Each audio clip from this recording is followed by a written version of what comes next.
program for graduate studies at Charles Darwin University.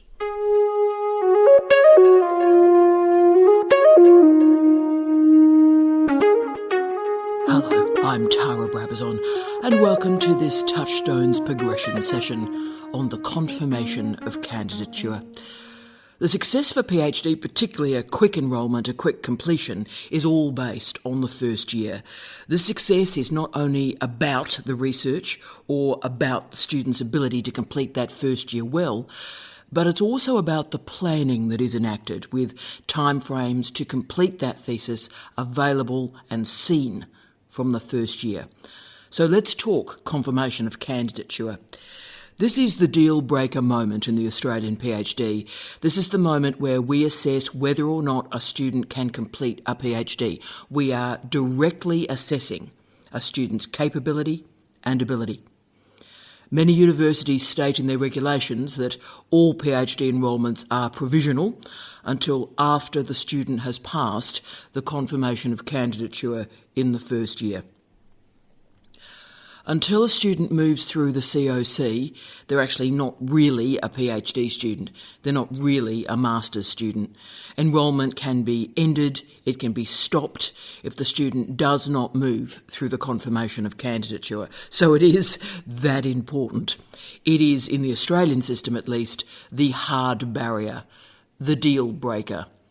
And it exists for many reasons.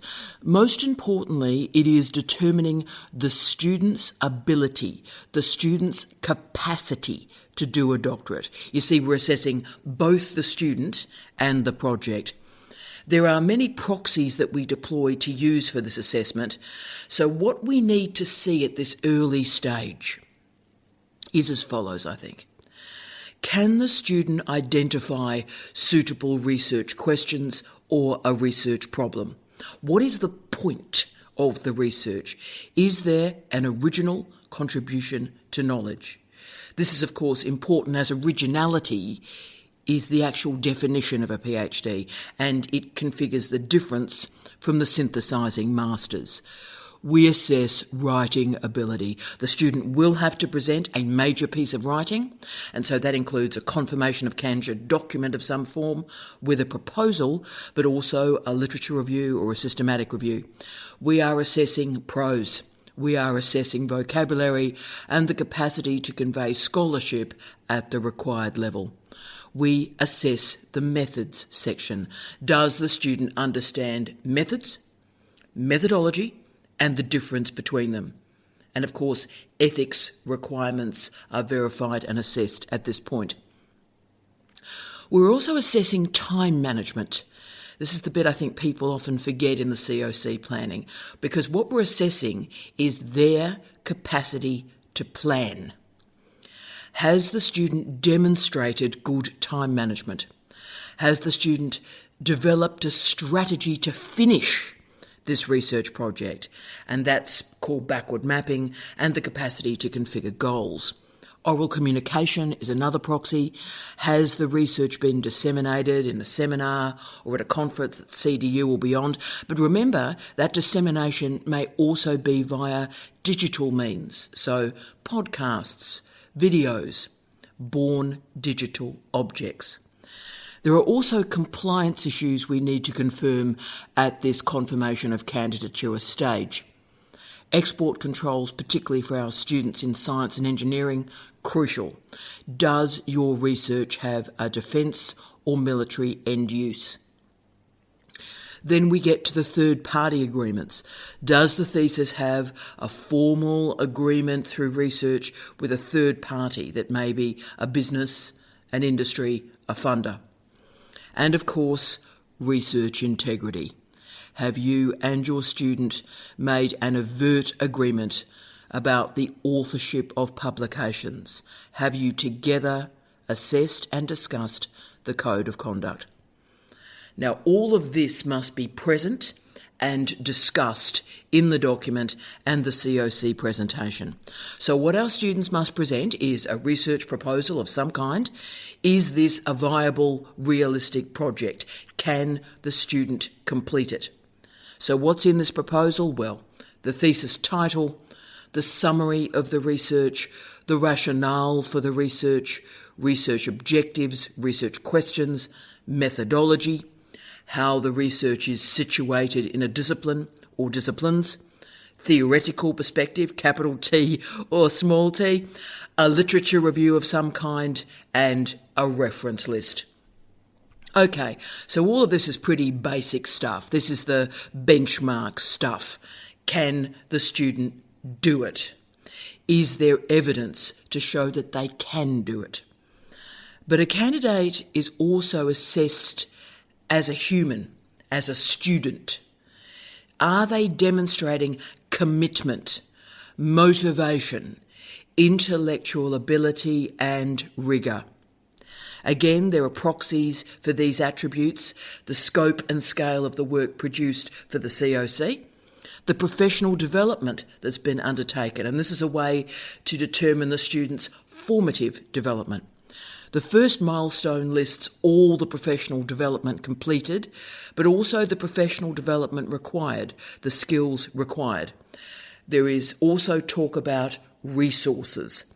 And this is important, and I'm speaking here as a former head of school. Students were let into a program because they required a specific set of resources. If they suddenly arrive at the COC requiring new resources that were not budgeted, they need to really be specified at this point, and the student must know it may not go well. Let's talk about the timing of the confirmation of candidature. It must be between 6 and 12 months. An early confirmation of candidature is often a pretty good idea, particularly if our students are somewhere in the social sciences and the health sciences and they want to enter field work. Or, of course, the sciences. So the student's done a good and quick literature review, ethics is done if required, and they just want to get started. In the humanities, if the student is going to go early, then they are going to need to have worked pretty hard, dug pretty deeply into the archive. They're going to have read incredibly widely. They're going to need to know their stuff. So often the humanities students go near the end of the first year. But particularly in the social sciences and allied health, students gain a lot from going early. Going late can hold back an entire candidature. So, there will be a confirmation of candidature event where a student will have to present the project orally. They will speak to the proposal, not reading the proposal, and they will be questioned quite rigorously on it. The written document and the oral component come together to create the accessible components for the confirmation of candidature. But finally, part of what the students are being asked to do in this milestone is to plan out the next year until the next milestone. So students must specify in details the goals to achieve in the next year and what will be delivered in that PhD during the 3 years. So specific goals in some or all of the following areas are useful. So what's going to happen in the next year? What professional development packages will they need? Is it about learning software, hardware, time management, personal skills, information literacy skills, communication skills, writing skills? And remember, if writing is a bit challenging, ask your students to join Write Club. That is the weekly student writing community. Think about all the actual research to be completed at a granular level. Experiments, archival work, field work. What reading, theoretical and methodological, will the student need to complete? So be specific. Provide deadlines. Log specific problems and how those problems will be addressed. If possible, specify the chapters to be completed or the sections of the chapters to be completed. So if the student is working towards articles, then list those areas. If they aim to present at a conference or a seminar, then specify those events. At the mid-candidature review, the student will be assessed on the milestones they configured in the COC. So it is important that we're not sort of crazily ambitious, but the student must demonstrate that they will finish this doctorate in 3 years. If students do not specify sufficient outcomes for the next milestone, the Associate Dean Research and or the assessors will refuse this milestone because they're not demonstrating how the student will complete in 3 years with proper backward mapping. So we've got a balance in the COC, ambition and doability, and demonstrate how our student will finish in 3 years. So the COC absolutely is incredibly stressful. In many ways, it's set up to be stressful, but it is important.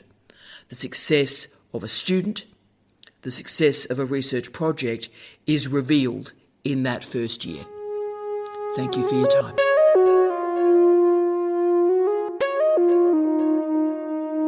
Thank you for listening to Touchstones, our professional development program for graduate studies at Charles Darwin University.